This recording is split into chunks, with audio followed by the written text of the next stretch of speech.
half. I think it was maybe a 6-point lead at the half that they had. And things obviously they were hitting threes. You guys weren't doing much offensively. What were some of the issues that you guys had after the break? Defense. That's it. Didn't play any defense. Yeah, Aaron, I guess just following up on that, Coach Crean said, I believe it was yesterday, that sometimes, offensive struggles for y'all lead to struggles on the defensive end. Did you feel, it was part of that, or were the two issues sort of separate tonight? Yeah. We don't play defense. We don't score on offense. And who cares if you don't score on offense? You got to get a stop. So when you don't play defense, you can't win games. Okay, next we're going to go to Drew Beal and then Jack Leo. Hey, Aaron, what are some of the ways, that you personally as like a primary leader on this team can turn a loss like tonight into a sort of motivator with number 1 Auburn coming in on Saturday? Get better at defense. Do everything we can to get better at defense, and hopefully we can keep the team below 60% from shooting from the field. Yeah, just curious, 3-point shooting, obviously, what kind of defensively allowed them to get some of those open shots the way they did on the perimeter? Everything. No rotations, no talk, just overall bad defense.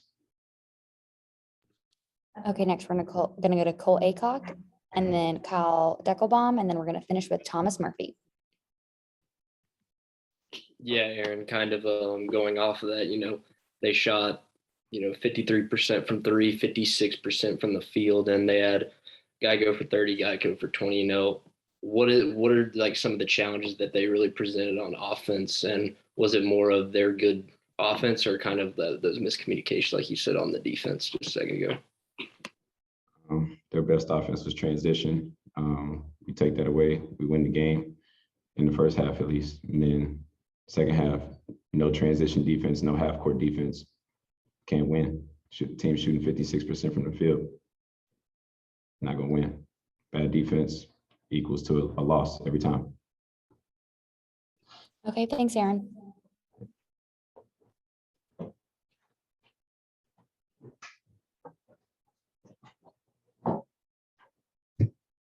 Okay, next we're going to get started with Kario Oquendo.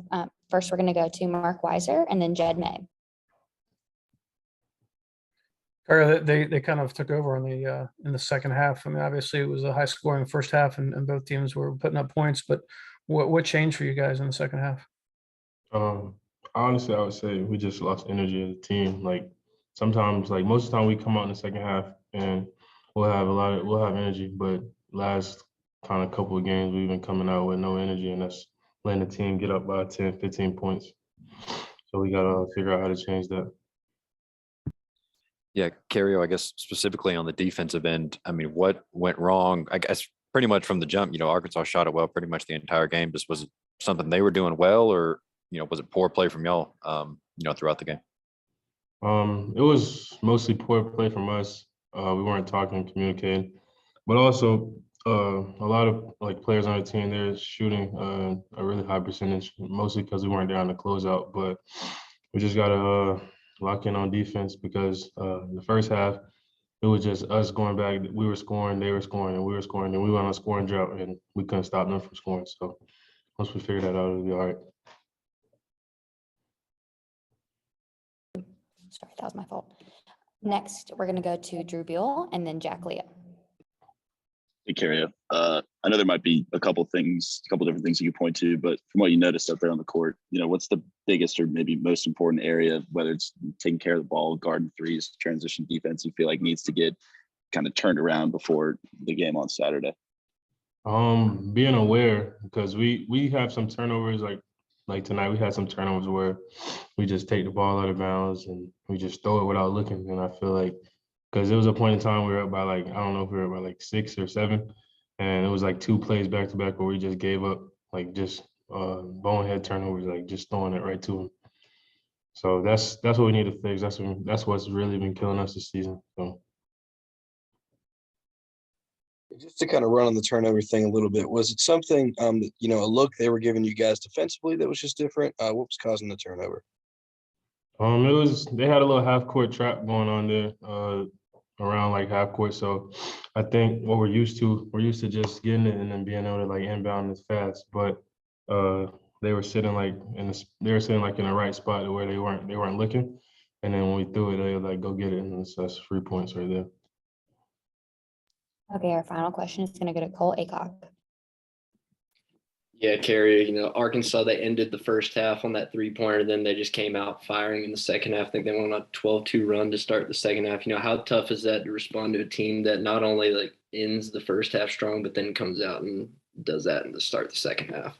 It's extremely hard because we come out and we're down by 6. That's not like crazy, like being down by the conquer. But I feel like a 12-2 run with a team that's like already shooting hot in the first half, and then we went on a scoring drought. So that's mostly what killed us tonight. Okay, thanks, Kario. Thank you.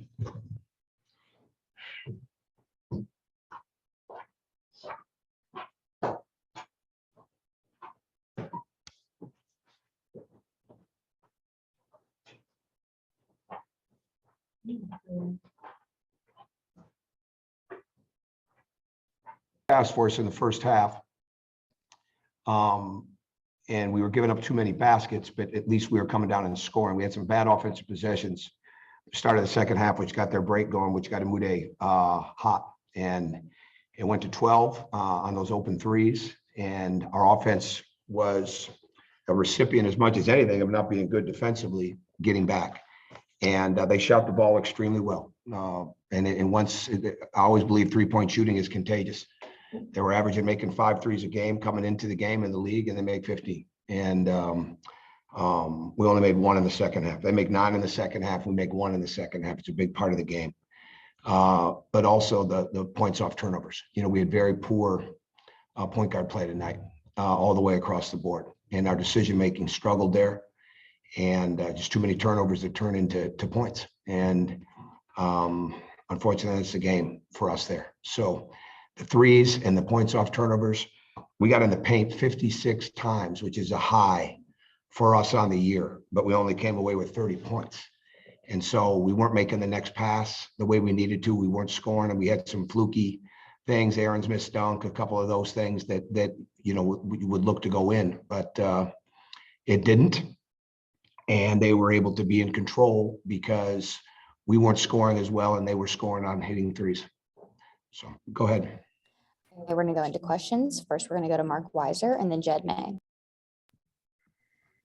Hi, Tom. Kario was saying that he thought the team lost energy in the second half. Did you sense that at all? And you mentioned the poor point guard play. What's the answer? Yeah, I think you got to start with Kario would be a product of that. I don't know if it's energy. It's the spirit when the offense is not going as well for you. It was going well for us in the first half, but when the offense is not going as well for you, it's depleting, right? And that happens.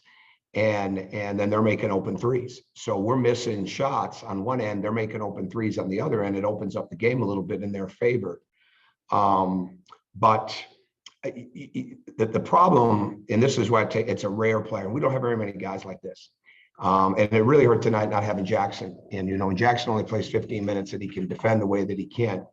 And he wasn't as good in the second half. And I think he might have been thinking about his fouls, but the energy is going to go. You're a rare player, okay? And it's a rare team that can overcome on the defensive end and have a stop mentality and be locked into all the things that have to happen with the communication, with the switching when you're not making shots on offense. And we don't have guys that we don't have that maturity. We do not have that maturity, and it's an issue. And a lot of people have it around the country, but we don't have that. And we've got to have a defensive mindset, whether it's in transition, getting our hands up, whatever it is. And you just can't. Your offense is going to come back. So I think what happens is that's where the energy goes a little bit because the shots aren't falling, and you start to lose spirit, and then it can fatigue you real quick.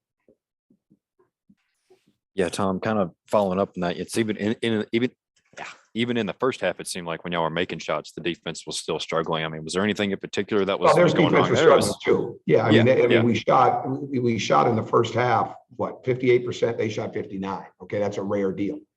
So it was one of those games in the first half like that. But then we got away from making plays through the paint for others the way that it needed to be. And we did some uncharacteristic things. Noah's left-hand drive, that's not something he does. That's not something we work on, throwing it up there and letting the shot blocker pin it. I think that's what it was more than anything. So the defensive numbers get skewed because they're getting some runouts. We gave up 17 points off turnovers in the second half, and that's not good. Okay, next we're gonna go to Drew Beal and then Jack Leo. Hey, Coach. We asked Aaron some questions earlier, and he seemed so incredibly upset and looked like he took this loss very hard personally. Haven't seen him anything close to like that all year. How important is it that he, as a leader on this team, as well as you as the coach, can find a way to sort of turn a loss like tonight into a motivator with such a big game coming up? We will. I can't. I have to watch the film, right? I have to watch the film right now and go from there. If somebody has trouble turning the page to play on Saturday, then they won't play. That's pretty simple. Bottom line is you have to. And when you lose a game like this, it becomes a mirror test. Okay, you look in your own mirror, not the funny mirror, not the two-way mirror. You look in your own mirror and you say, okay, what could I have done better? And that's what players, leaders, whoever it is, freshmen, sophomore, junior, seniors have to be able to do. Well, it starts with the coaches too. It starts with me. But the bottom line is I'm not going to, if we have guys that struggle to get up to play the #1 team in the country in our home building Saturday, then, really they can go sit with their families. I mean, I can't see that being an issue. Bottom line is we need to be ready to play, and we'll have 2 days to get ourselves ready to play. Coach Stanley Amude, not too much of a three-point shooter normally, but he definitely was tonight. Is that something you saw coming? I was shooting 29% in the league, 23% in the last 5 games. And he just got open and he got hot. And so I think, he's a veteran player. He scored a ton of points at his previous school. He was a big-time recruit in the portal. They did a great job getting him, and he got hot. But again, we gave him some open shots, which escalated his confidence. Okay, our last question is gonna go to Jeff Schultz. Tom, if I could sneak in 2 here. First of all, you obviously had to pull in a lot of players this year together. Is it discouraging or not surprising the fact that, 20 some games into the season that, we're still having halves like this or games like this, or should this have been expected? I don't know if it's discouraging. I try not to get discouraged. It's disappointing that we can't get our communication right. And we've got to continue to work through that, because when we do a good job offensively and the ball is moving and we're getting really good looks, whether we miss or make, it's good for us. But it cannot transfer to the defensive end when it's not happening, and not have your physicality, your awareness, your hands, or most importantly, our talk and our communication on switches and things of that nature. Because it's very hard for us with this group without a rim protector to just come down and be a standard defense. So we have got to be able to switch. We've got to be able to do different things on people. And again, they got hot because of some bad offense at the start of the first half, or second half. But I know I don't get discouraged. These guys work extremely hard. We just don't have guys that have been through this to understand that their leadership here is important as anything they could ever possibly have. And because they got a chance to impact it. And we don't do enough of that. So it's got to continue to be built upon and work forward and find ways to give them every opportunity to win a game that they possibly can. And then big picture-esque, obviously the transfer portal has affected everybody in both basketball and football. I'm just curious, as a guy who's been coaching basketball for a long time, has the portal impacted the way you would prefer to coach and prefer to build a team? Has it hurt you at all? That's a very good question. Yeah, that's a very good question. There's no, well, this is the standard. Okay, this is what we do every year. Let's go back to that, right? It's not like I go to February 1st from last year or a year before and say, okay, we're going to do that today in practice, because every team is different. And this one, because they haven't been together, chemistry on the floor and when we do it, we're very, very good. I mean, we're getting great looks. Every time we attacked, drove under the board tonight, made another pass, we're getting great looks. When we get away from what's working, that's what hurts us. And I think when you have too many guys that haven't come up in a system that way, but that's the way it's going to be. I mean, that's the way it's going to be. So you've got to do the best job you can in the portal of being able to find people that fit what you're trying to do, that have had some responsibility in their game, right? That have been responsible for their teammates. And I think when you bring in new people, it's harder to get that because there's not the veterans. I mean, this would be a different story to me. PJ Horn doesn't get hurt because he knew what we were doing, and certainly be a much different story. Jalen Ingram doesn't get hurt, but they did. So we don't have them. So I think it's just the way business is going to be done from here on out, that you're going to be putting together new guys every year. You just hope that you have some veterans along the way to show those new guys what it is. And we just don't have that. So we've got to kind of learn it as a whole here. Okay, thanks, coach. All right, thank you.